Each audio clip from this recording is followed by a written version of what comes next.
And we want to connect the dots here because there's an impact to national security. If the first family is accepting millions of dollars from our adversaries. And here we've got President Biden's sanctions on Russia, which were announced on Friday. But once again, it spared the two oligarchs linked to Hunter Biden. The real estate developer, Helena Baturina, the widow of the late Moscow mayor, and this real estate developer, Vladimir Yevtashenkov. Baturina allegedly dined twice with Hunter Biden and then Vice President Biden at D.C. Cafe Milano. Hunter allegedly met with Yevtashenkov at least 2 times. So here's Biden doing sanctions on Russia because Russia is attacking Ukraine, and Baturina gets nothing. Why? Is it because she wired him $3.5 million several years earlier? Well, it sure looks like that. And that looks like a policy decision that Joe Biden made in return for millions of dollars that his family received from an adversary. Look, the Democrats, the media, and the Biden legal team are trying to revive this Russia 2.0. But here is firm evidence that the Bidens took millions of dollars from a shady character in Russia. And as a result, they failed to put sanctions on this particular Russian oligarch. So this is very concerning. The Galanis testimony was really good.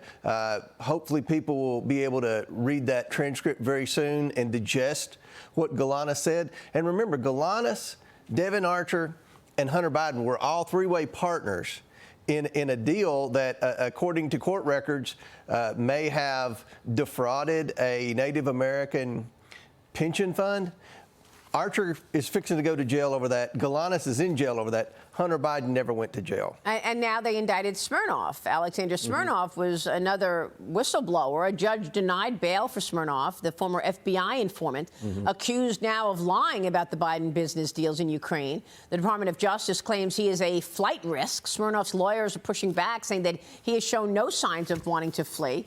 But NBC News is reporting that former U.S. spies warned in 2020 that the Hunter Biden scandal had Russian fingerprints on it, and now they feel vindicated now. So what about this? I mean, I don't know how this all goes down, but Smirnov initially, in that FBI document, said that a Burisma executive told him, you got to give $5 million to one Biden and $5 million to the other Biden so that we can be protected. Right. That they accepted bribe money, and now he's being indicted. Yeah, well, you know, what's troubling to me is Smirnov appears to be, and we never knew the identity of the FBI informant. All we knew, Jim Jordan and I, was that Christopher Wray said that this informant was one of their most trusted, highest paid in the Bureau. They had successfully used this informant to prosecute criminals in the past, and that he had been with the Bureau over a decade. So that's what Christopher Wray told Jim Jordan and I about the informant. That's all we knew about the informant. But you look, they've indicted him, and more is coming out about the informant, what role he played for the FBI. The FBI paid him to be a spy in Russia. They indicted him because he was communicating with Russia, but that's what they paid him for over 10 years to do. So I don't know anything about Smirnov, but you know, the circumstances around his indictment and his rearrest and the changing of the original indictment by Weiss is very concerning, because everything that I've had to do with the FBI has been very suspicious throughout this investigation. The trust level that I have with the FBI is 0, Maria. And look, we're following the money. Smirnov never was a key part of this investigation, never was a part of the investigation at all, because we couldn't. It was just one more confirmation for you. Well, yeah, absolutely. You investigate every tip. Charles Grassley brought this tip. You know, Smirnov said that Burisma paid Hunter Biden $5 million. That's true. Yeah. We found that. He said in there that the money was wired through various bank accounts. That's true. So we know that. The part that has never been confirmed is about Joe Biden or not. And look, we're still looking and finding new accounts from Joe Biden every day. At the end of the day, we know the Bidens have taken over $20 million from our adversaries around the world, and they have failed to say one single thing they did to receive that money. You know, I think people are so frustrated by the politics of all of this. It's amazing to me that your colleagues can just play politics all the time with this and, you know, attack you rather than actually seeing this is a serious national security risk. If, in fact, this family has taken these millions from China, no wonder China has amped up its aggression against the United States. They're not afraid of Joe Biden. And by the way, why is Smirnoff getting indicted for all of these reasons and Christopher Steele is still walking around? Is it not true that the Steele dossier was complete garbage and that lie of Russia collusion with Donald Trump divided our country, ripped this country apart, and no one has been held accountable? That has to be frustrating for you. It's very frustrating. It's another reason why I have zero confidence in our intelligence community.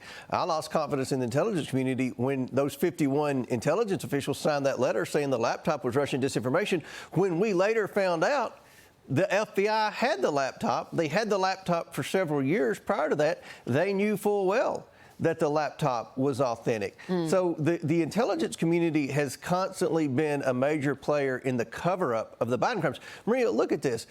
What we found in this investigation over the past 7 or 8 years, the Biden family's been investigated by the FBI, the DOJ, the IRS, the Securities and Exchange Commission. The list goes on and on of government agencies that have investigated this family for fraud, for financial crimes. The 170 suspicious activity reports filed by 6 different U.S. banks alleging the Bidens committed some type of financial crimes.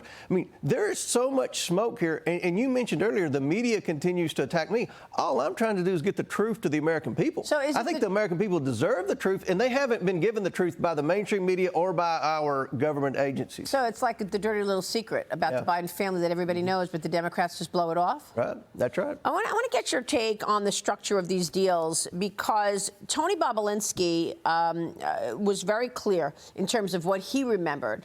Now, he told me that he met with Joe Biden on May 2nd and May 3rd in 2017. James Biden the other day, on the record testimony, told you he wasn't involved, Joe Biden wasn't involved at all. Did James Biden commit perjury? Well, if you look at the text messages that Bobulinski produced between he and Jim Biden, they talk about the meeting, and it's a confirmation that the meeting happened. But then Jim Biden, under oath, testified that Bobulinski never met with Joe Biden.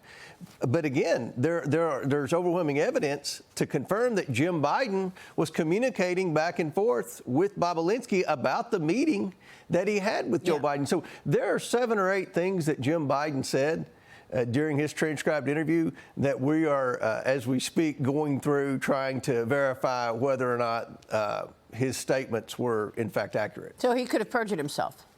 We'll find out. We'll see. Okay, let me get your take on the structure, because this Politico article that says Biden's brother used his name to promote a hospital chain, then it collapsed. Jim Biden played a major role in the company called AmeriCorps, which the government has accused of massive Medicare fraud. And then it says Jim Biden spoke of plans to give his brother equity in AmeriCorps, according to one former AmeriCorps executive, and install him on the board, according to a second.